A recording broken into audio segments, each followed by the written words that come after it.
क्या आप जानते हैं कि अब तक खोजा गया सबसे बड़ा डायनासोर अर्जेंटिनोसॉरस था, जिसका वजन 100 टन तक हो सकता है? यह 10 हाथियों के बराबर है। डायनासोर्स के बारे में एक और चौंकाने वाला फैक्ट यह है कि वे 165 मिलियन सालों से ज्यादा समय तक पृथ्वी पर रहे थे। यह जानवरों के किसी भी अदर ग्रुप से ज्यादा लंबा है। अपने विशाल आकार के बावजूद कुछ डायनासोर्स वास्तव में बहुत तेज थे। सबसे तेज डायनासोर वेलोसिरैप्टर था, जो 40 मील प्रति घंटे तक दौड़ सकता था। डायनासोर्स को अक्सर दहाड़ते हुए दिखाया जाता है, लेकिन क्या आप जानते हैं कि वे वास्तव में फुसफुसाहट, क्लिक्स और यहाँ तक कि क्वाक्स जैसी अलग-अलग आवाजों के जरिए बातचीत कर सकते थे? स्टेगोसॉरस, जो अपनी पीठ पर खास प्लेट्स के लिए जाना जाता है, का दिमाग अखरोट के आकार का था।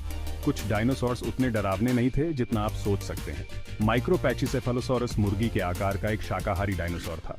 डायनासोर्स को अक्सर मेसोजोइक एरा से जोड़ा जाता है, लेकिन क्या आप जानते हैं कि वे असल में पहली बार ट्रियासिक पीरियड के दौरान दिखाई दिए थे?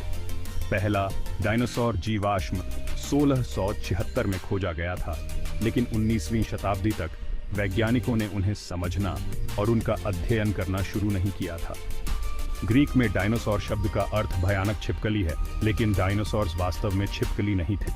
वे रेप्टाइल्स का एक अलग समूह थे और अंत में टायरेनोसोरस रेक्स जैसे कुछ डायनासोर्स के दांत उनके पूरे जीवन भर बदलते रहते थे। देखने के लिए धन्यवाद। अधिक रोचक तथ्यों के लिए हमारे चैनल को सब्सक्राइब करना न भूलें। क्या आप जानते हैं कि अब तक खोजा गया सबसे बड़ा डायनासोर अर्जेंटिनोसॉरस था, जिसका वजन 100 टन तक हो सकता है? यह 10 हाथियों के बराबर है। Settings: Use a male clear American voice for the narrator. Dinosaurs भी बिल्कुल आज के जानवरों की तरह अलग-अलग तरीकों से बातचीत करते थे।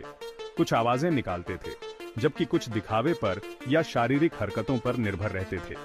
मजेदार बात यह है कि हम अभी भी इन प्राचीन जीवों के एक दूसरे के साथ बातचीत करने के तरीकों को खोज रहे हैं।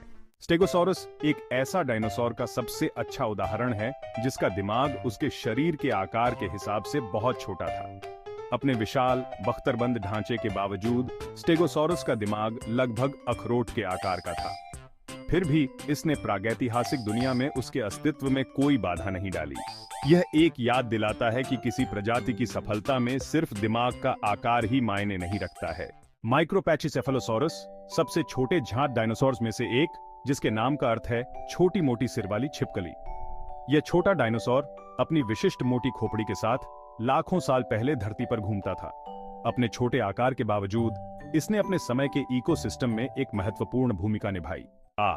मेसोजोइक एरा, समय का यह विशाल काल जो 180 मिलियन सालों से भी ज्यादा समय तक फैला हुआ है, 3 प्रमुख पीरियड में विभाजित है: ट्रियासिक, जुरासिक और क्रिटेशियस।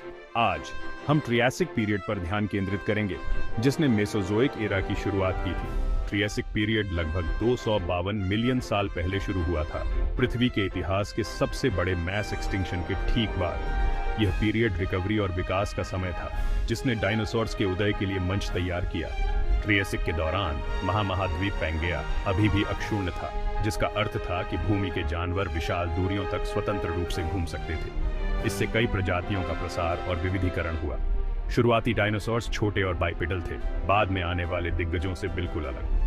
ये शुरुआती जीव फुर्तीले थे और कई तरह के वातावरण के अनुकूल थे। ट्रियासिक पीरियड में पहले स्तनधारियों, छोटे और रात में घूमने वाले, साथ ही पहले उड़ने वाले वर्टेब्रेट्स, पीटिरोसॉर्स का उदय भी देखा गया।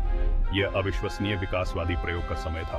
तो जैसे ही हम ट्रियासिक पीरियड का पता लगाते हैं, याद रखें कि यह तो बस शुरुआत थी। आने वाले लाखों वर्षों में डायनासोर्स के प्रभुत्व के लिए जमीनी कार्य किया जा रहा था। डायनासोर्स की कहानी उनके जीवाश्मों की खोज के साथ शुरू हुई। लाखों सालों तक दबे हुए ये प्राचीन बोन्स सबसे पहले 19वीं शताब्दी की शुरुआत में खोजे गए थे। यह एक ऐतिहासिक क्षण था जिसने एक ऐसी दुनिया में एक खिड़की खोल दी जो बहुत पहले चली गई थी। वैज्ञानिक इन शानदार जीवों के जीवन को एक साथ जोड़ पाए, जिससे हमें उनके अस्तित्व की एक झलक मिली। डायनासोर शब्द की उत्पत्ति अपने आप में दिलचस्प है। यह ग्रीक शब्दों डेइनोस से आया है, जिसका अर्थ है भयानक, और साउरोस, जिसका अर्थ है छिपकली। तो इसका अनुवाद भयानक छिपकली होता है। लेकिन आप जानते हैं, नाम के बावजूद सभी डायनासोर्स डरावने शिकारी नहीं थे। वास्तव में कई कोमल दिग्गज थे जो शांति से पौधों पर चढ़ते थे। डायनासोर्स के बारे में एक आकर्षक तथ्य उनके दांत हैं। इंसानों के विपरीत डायनासोर्स के पूरे जीवन भर नए दांत आते रहते थे। यह अनुकूलन उनके अस्तित्व के लिए महत्वपूर्ण था। शाकाहारी डायनासोर्स को सख्त वनस्पति को चबाते रहने के लिए घिसे हुए दांतों को बदलने की जरूरत होती थी, जबकि मांसाहारी डायनासोर्स को अपने शिकार को फाड़ने के लिए तेज दांतों की जरूरत होती थी। निष्कर्षतः डायनासोर्स वास्तव में उल्लेखनीय जीव थे जो लाखों साल पहले पृथ्वी पर घूमते थे। उनकी खोज ने न केवल अतीत के बारे में हमारे ज्ञान का विस्तार किया है, बल्कि जीवन के रहस्यों के बारे में हमारी कल्पना को भी प्रज्वलित किया है। उनके अद्भुत आकार से लेकर उनके अनोखे एडेप्टेशंस तक डायनासोर्स हमारी जिज्ञासा को आकर्षित करते रहते हैं। और कौन जानता है कि उनके जीवाश्म अभी और कौन से रहस्य छुपाए हुए हैं।